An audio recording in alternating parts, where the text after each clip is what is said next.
right, everyone. Here we are with ticker symbol JMIA, Jumia Technologies. And for everybody that is a first-time viewer or investor here on my channel, I want to welcome you guys to Invest for Tomorrow.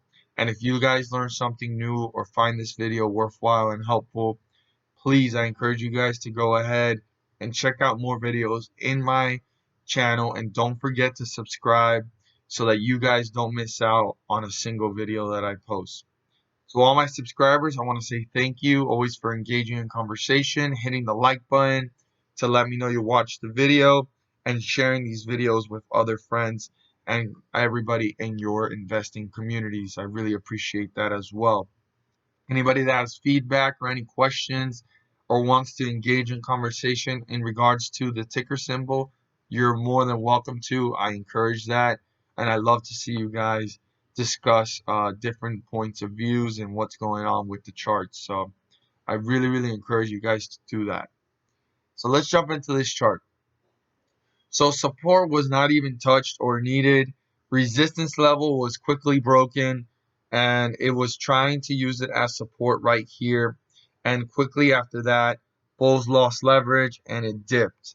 Now, it didn't dip so hard that it affected it to fall below the 50-day moving average. It leveled off, but the stock is starting to fall on its way down, back to a leveled off position. Now, the bears had a little bit of a toll on it, bringing it back down a little bit below yesterday's closing price, but the bulls will have to load up on stocks to bring this up, or the bears can continue to tear this one down. So let's use the new points of reference, the new support, and obviously the new resistance. I would say that this is the most important resistance, 2151, because that's the highest point it reached in the day.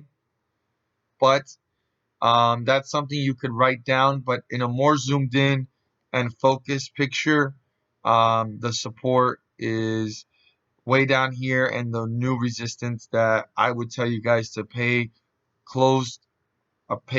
very close attention to is 2035. Yes, up here, very important, 2151, 2150, super important for a bullish run to continue. But before they get there, the bulls are going to have to break through 2035, use this as support to then test new resistance levels and break through them. Now, the price did close out on 1927, so it is rejected from there and falling, and it's working its way closer towards the support. Now, there's two supports as well here that I pay a close attention to. 1860, which is above the 50-day moving average. I'd write that down. And then 1821, which is below the 50-day moving average. If this support gets broken through, two things got broken through: the 50-day moving average and support, and it could be on its way to bearish territory. I'm not saying that if the 50-day moving average and this support gets broken through, the bears have won and the bulls have lost control, but the bears can tear this one down further away from the 50-day moving average, showing signs of gaining control and having the upper hand. So could that happen? Well, if investors don't feel encouraged to hold through the next couple of days, or the next points that are coming in throughout the days or week. Also, maybe people taking profits from the previous highs, right? Because their entry points were down here.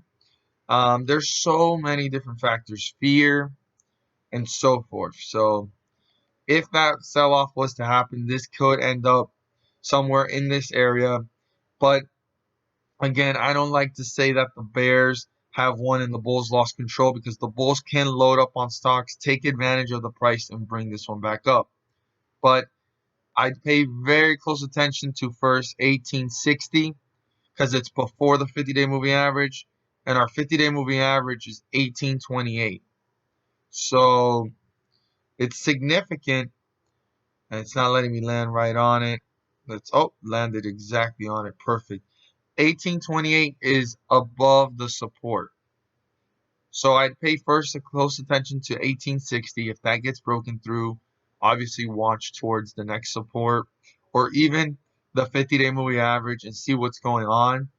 But the 50-day moving average is so minimally above the support that it's not significant.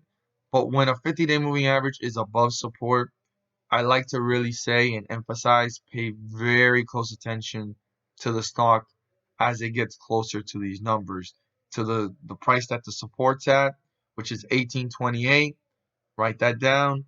And the support is 1821.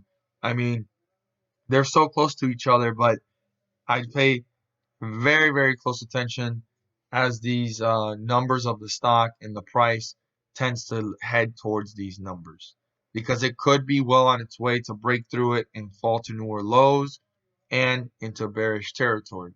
So that's my best advice on that. Now, could it happen? Sure. I mean, this stock is so up and down volatile that it's insane how it's been moving in the last couple of weeks. But um, until then, if it doesn't fall close to here, bulls are in control as long as they stay above the 50-day moving average, and they're gonna want to start to work their way towards the resistance level, turn this resistance level into support, and work their way to newer highs. So we'll have to see how this one plays out tomorrow. As always, if you guys learned something new, subscribe to my channel, hit the like button and let me know you watched this video, and share this with your friends and community. And don't forget to click on the video that pops up.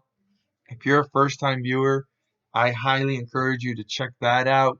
If you find it worthwhile, that video has a lot of information on the S&P 500, which is right now at 3360. It's been moving up, and tomorrow is the next pump from the Fed. So if you want to get some insight on what's been going on and making the S&P 500 rise, check out that video. And I know you guys will find it interesting, worthwhile, and informative. So don't forget to click on it. And thank you guys so much for watching, and let's make some money.